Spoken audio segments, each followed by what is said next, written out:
किसी का कोई प्रश्न है तो पूछ सकते हैं।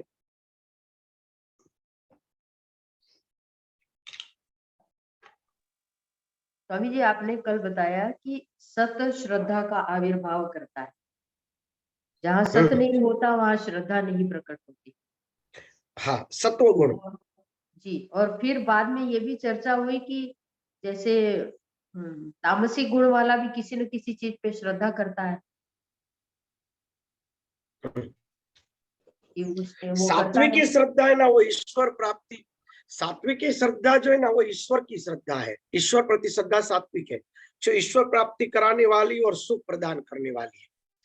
तामसी और राजसी श्रद्धा है ना, वो दुख प्रदान करने वाली, वो भूत प्रेत देवी देवता आदि में श्रद्धा है, जो राजसी और तामसी श्रद्धा है।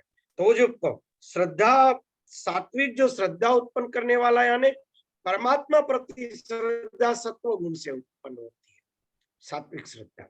अर्थात किसी चीज पे विश्वास करके वो कुछ करते हैं, वो श्रद्धा तो है, लेकिन उसका जो परिणाम क्या है वो तामसिक या राजसिक भी हो सकता है। हाँ, उसका अंतःकरण अगर मलिन है तो तामसी श्रद्धा है, उनका अंतःकरण अगर रजोगुणी है तो राजसी श्रद्धा है। बराबर। जैसे आपने कहा ना कि चोर भी जाता है तो भगवान की पूजा करके ही जाता है। हाँ, हाँ, वो भी कोई ना कोई देवी देवताओं को प्रार्थना करता है, वो भी लेकिन उसका मतलब अंदर उद्देश्य। से इंट्यूशन है, इंटेंशन गलत है उसका। हाँ, उसका उद्देश्य गलत है ना।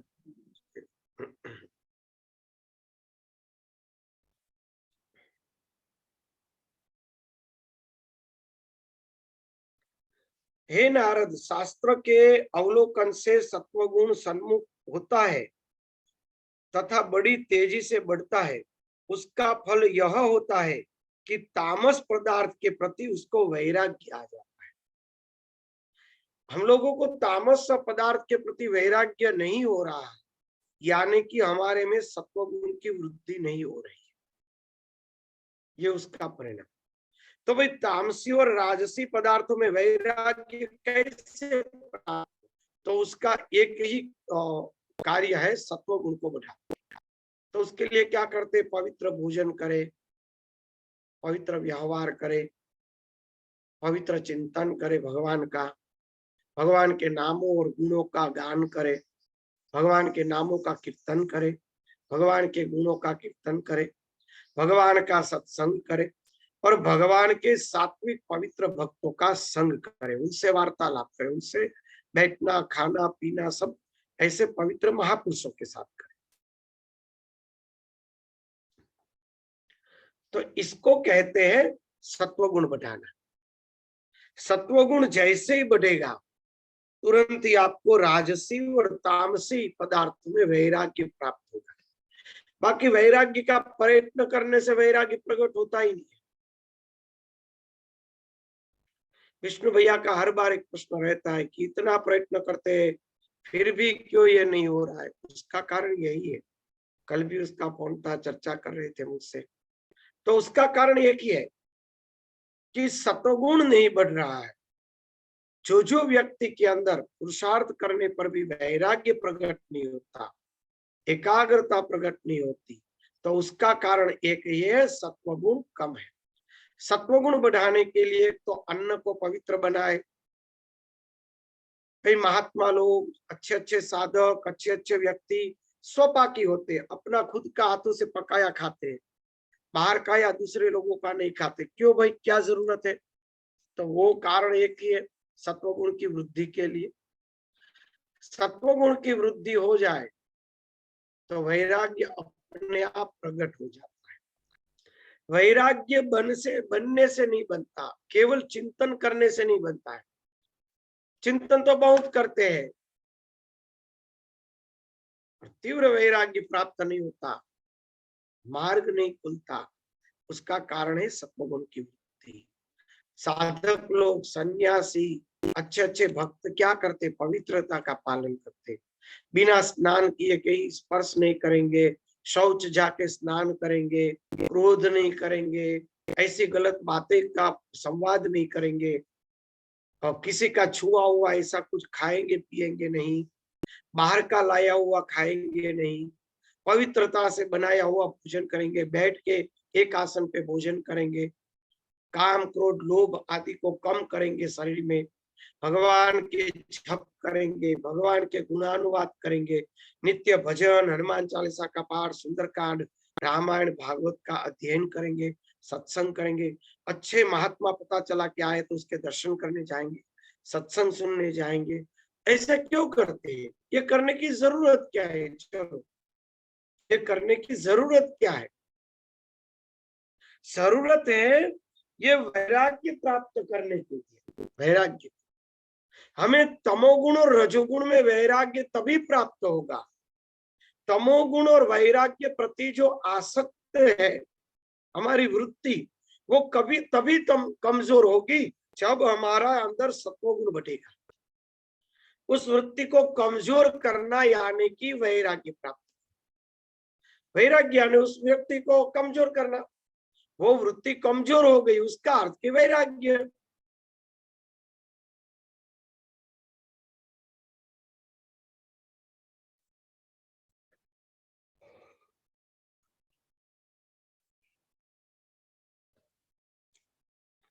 वह सत्वगुण रज और तम इन दोनों को बलपूर्वक दबा देता है। लोभ के कारण रजोगुण अत्यंत तीव्र हो जाता है। वह बढ़ा हुआ रजोगुण, सत्वगुण तथा तम इन दोनों को बढ़ा देता है, दबा देता है। उसी प्रकार तमोगुण मोह के कारण तीव्रता को प्राप्त होकर सत्वगुण और रजोगुण को दबा देता है। ये गुण जिस प्रकार एक दूसरे को दबाते हैं उसे मैं यहाँ पर विस्तार पूर्वक कह रहा। अब उसको विस्तार पूर्वक बता रहे कि एक गुण दूसरे को गुण कैसे दबाकर कैसे वो अपने आप का प्रभुत्व जमाते हैं। जब सत्वगुण बढ़ता है उस समय बुद्धि धर्म में रहती है। उस समय वह रजोगुण और तमोगुण उत्पन्न बाह्य विषयों का चिंतन नहीं होता है। हमारे अंदर सत्वगुण कितने समय रहा उसका मीटर का क्या है? तो बीपी मापते हैं ना, भाई आपका बीपी ज्यादा है, कम है, तो हो गया, बढ़ गया, सामान्य, कोई चिंता नहीं। फिर वो डायबिटीज भी मापते हैं, डायबिटीज बराबर है, कम है, ज्यादा है, सब कुछ। तो ऐसे हमारे में सत्वगुण के मापने का मीटर क्या है? सत्वगुण मापने का मीटर है हमारी बुद्धि में धर्म स्थापित जितने समय रहेगा उतने समय समझ लो कि हमारे अंदर सत्वगुण है। विषयों का चिंतन न हो, किसी से राग द्वेष का बात न हो, राग द्वेष का चिंतन न हो, अहंकार का विचार न हो, अहंकार का चिंतन न हो, ऐसे अहंकार के वार्तालाप और संवाद किसी के साथ न हो, क्रोध आदि कम हो जाए, सहनशीलता बढ़ जाए, शांत रहे, जितना धारे उतना ध्यान कर सके, उसमें कोई उसको विक्षेप कम रहे, तो उसको कहा जाता है उसमें सत्वगुण ज्यादा है। तो ऐसे व्यक्ति की बुद्धि ज्यादातर धर्म में स्थिर रहेगी। एक उदाहरण देता हूं, कोई अच्छा व्यापारी है, अच्छा बिजनेसमैन है, वो कोई भी बिजनेस का काम करेगा, उसको एक क्षण भी सोचना नहीं पड़ेगा। उसको पता ही होगा कि मुझे कैसे वर्तन करना है, कहाँ कहाँ फंसूंगा, कौन कौन से कायदे रखने हैं, सामने वाले व्यक्ति को कौन कौन से मुझे बात कहनी है और कैसे मेरा राउंड मुझे खड़ा करना है ताकि मैं कहीं फंसू नहीं। मुझे सोचने के लिए 3-4 दिन नहीं लगेंगे, 2-5 मिनट भी नहीं लगती है ऐसे व्यापारियों के लिए। मैं तो अच्छे अच्छे बड़े व्यापारियों के साथ रहा हूँ, वो शब्द रखेंगे, उसी तरह शब्द रखेंगे कि वो कई वो बिजनेस में फंसेंगे ही नहीं, पहले से वो तैयार करके शांति से। क्यों? क्योंकि इसकी बुद्धि में संसार पड़ा है, व्यापार पड़ा है, यानी रजोगुण पड़ा है। तो व्यापार क्या करेगा? वो फंसेगा ही नहीं, उत्साह में ही नहीं आएगा। पहले तो मैं तो बड़े अच्छे अच्छे व्यापारियों के साथ रहा हूँ, उत्साह में ही नहीं आएगा। सामने आप बहुत बड़ी चीज रख देंगे, शांति से देखेंगे, कोई बात नहीं, क्या प्राइस है, क्या है, वो है, कितने में बना, कहाँ से लाया, सब प्रश्न करेंगे, शांति से देखेंगे। और अगर उसको खरीदेंगे या उसमें कोई भी वहीवट करेंगे तो उतनी देर में उन्होंने सोच बना ली होती है कि मैं इसका वहीवट करूं, उसमें कहीं मैं फंसू नहीं। ऐसे शब्द रखेंगे, ऐसे वो व्यवहार रखेंगे। होता है ना ये, उसको सोचने के लिए समय नहीं चाहिए। उसी तरह जिसके अंदर सत्व गुण बढ़ता है उसमें स्वाभाविक अखंड धर्म बुद्धि रहती है, उसको सिखाना नहीं पड़ता। अच्छा साधक होता है ना, सूक्ष्मता से मार्ग करते ना पता चल जाता है कि इसकी धर्म बुद्धि है। मैं आपको थोड़ी उदाहरण बताऊं। व्यक्ति स्नान करने जाएगा ना, बाथरूम खोलेगा, बाथरूम में चिट्टियां घूम रही है, तुरंत तो झाड़ू लेकर सब चिट्टियों को बाहर निकाल देगा, बाद में स्नान करेगा।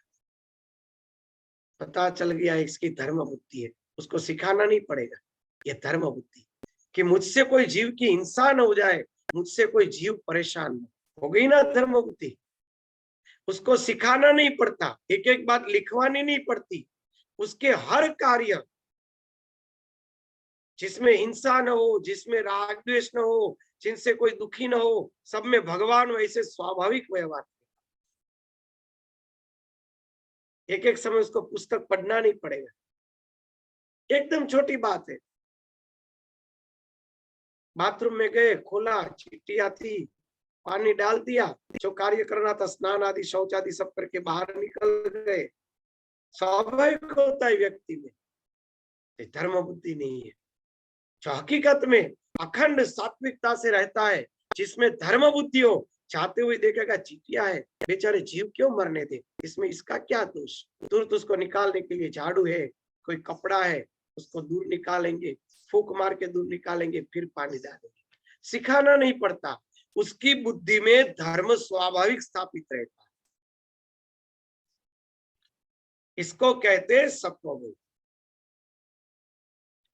उसके व्यवहार से ही पता चल जाएगा, वो स्वाभाविक ही ऐसा व्यवहार करेगा जिसमें हिंसा न हो, राग द्वेष न हो, और कलुषित व्यवहार न हो, छल कपट न हो। वो स्वाभाविक ऐसा व्यवहार करेगा, वो सत्वगुण प्रधानता है।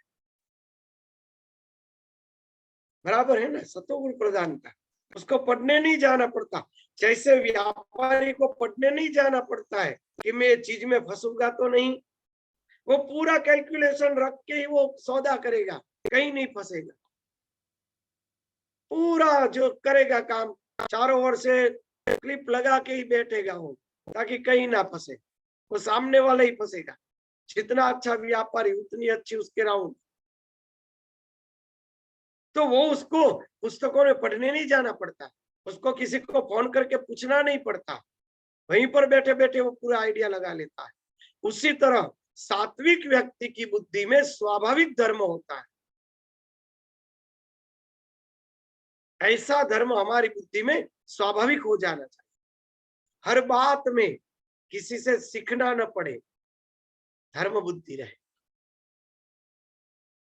कोई हिंसा न हो जाए, कोई राग द्वेष न हो जाए, कोई छल कपट न हो जाए, स्वाभाविक रहेगा, स्वाभाविक वर्तन करेगा, सब में भगवान देखेगा।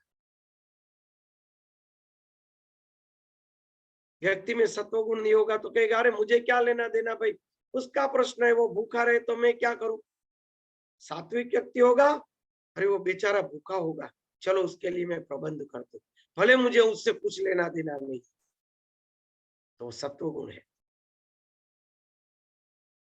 कोई बस में जा रहे हैं, सीट में बैठे हैं, कोई बेचारे बुजुर्ग बैठे, बीमार बैठे, तो तुरंत उसको ऐसे जगह दे के बैठाएंगे बेचारा परेशान ना हो, तो पता चलेगा कि ये सत्वगुण है।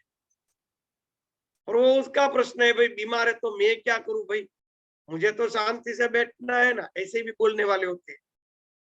तो सत्वगुण नहीं है, वहां पे पता चलेगा इसमें सत्वगुण नहीं है। वो केवल अपनी सोचेगा, तो सत्वगुण नहीं है।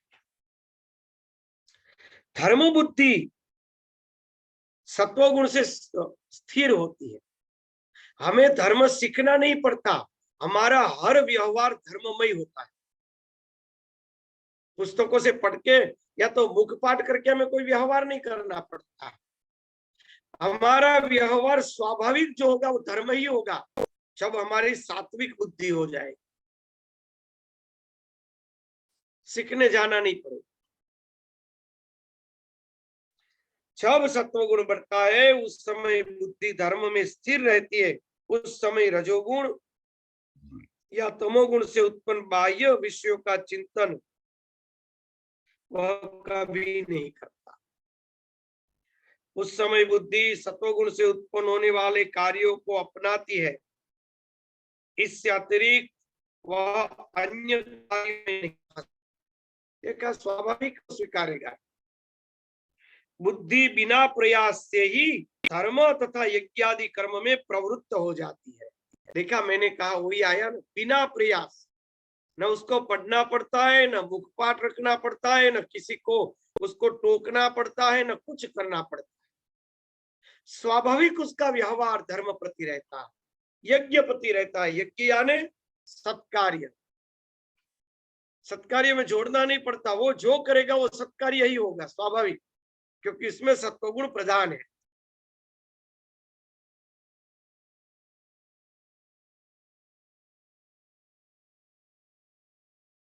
मोक्ष की अभिलाषा से मनुष्य उस समय सात्विक पदार्थों के भोगों में प्रवृत्त रहता है। मोक्ष की अभिलाषा से मनुष्य उस समय सात्विक पदार्थों के भोग में प्रवृत्त रहता है। वह राजसी भोगों में लिप्त नहीं होता। भला वह तमोगुणी कार्यों में कैसे लिप्त होगा? स्वाभाविक है, छोटी छोटी बातों में वह धर्म देखे, छोटी छोटी बातों।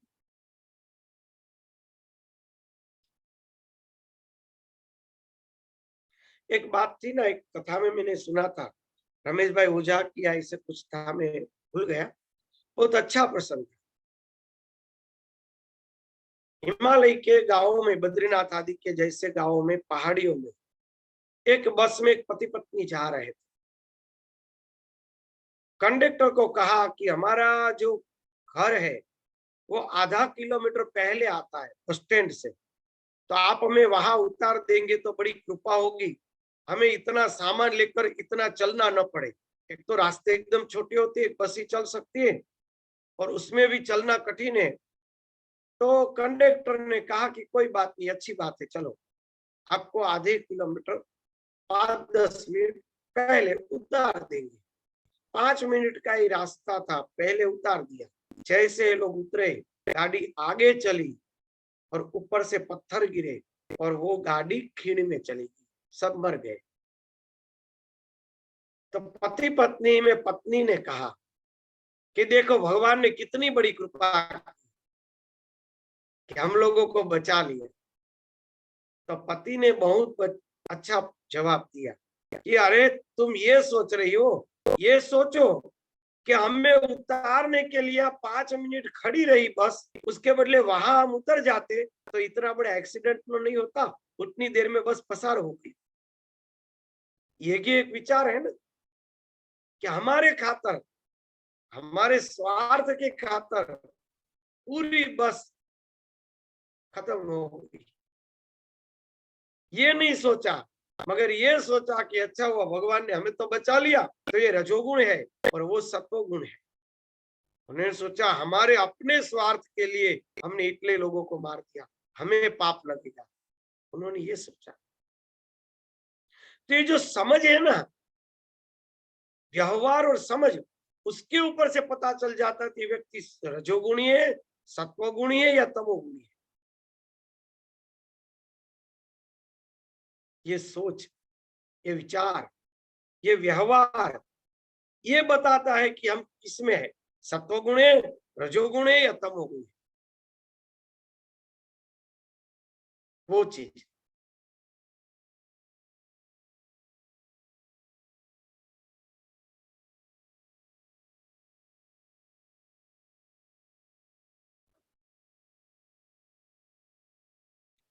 इस प्रकार पहले रजोगुण को जीत करके तमोगुण को पराजित करे, उस समय एकमात्र विशुद्ध सत्वगुण ही स्थिर रहता है।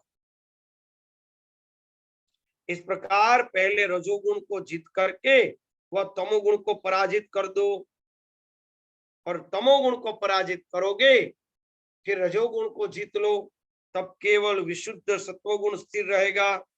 जब मनुष्य के मन में रजोगुण की वृद्धि होती है, वह सनातन धर्म को त्याग कर राजसी श्रद्धा के वशीभूत होकर विपरीत धर्म का आचरण करने लगता है। विपरीत धर्म का आचरण। रजोगुण बढ़ने से धन की वृद्धि होती है, भोग भी राजसी हो जाते हैं। उस दशा में सत्वगुण दूर चला जाता है, उससे तमोगुण भी दब जाता है, केवल रजोगुण उसमें रहता है।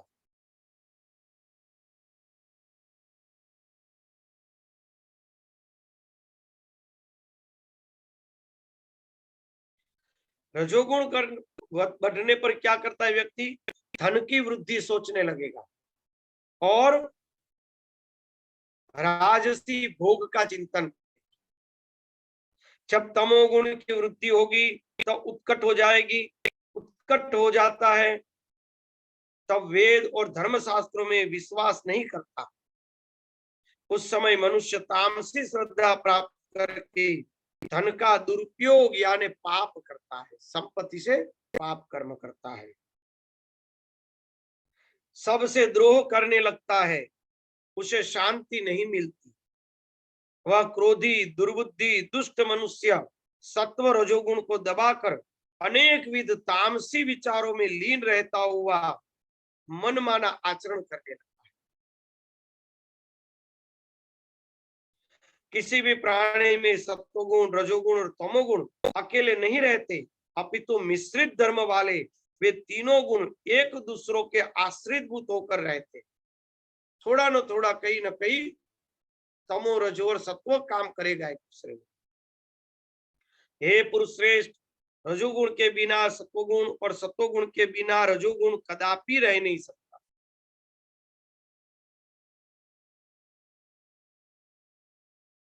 उसी तरह तमोगुण के बिना ये दोनों गुण भी नहीं रह सकते। इस प्रकार ये गुण परस्पर रहते।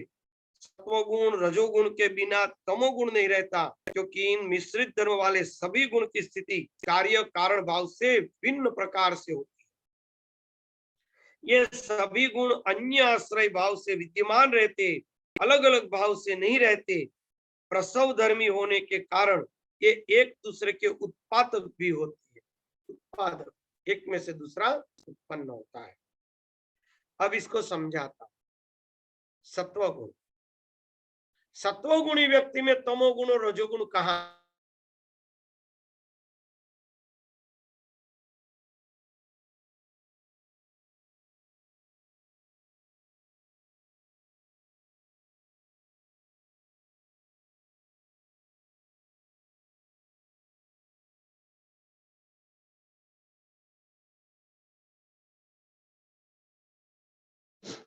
तो आवाज कट गई क्या?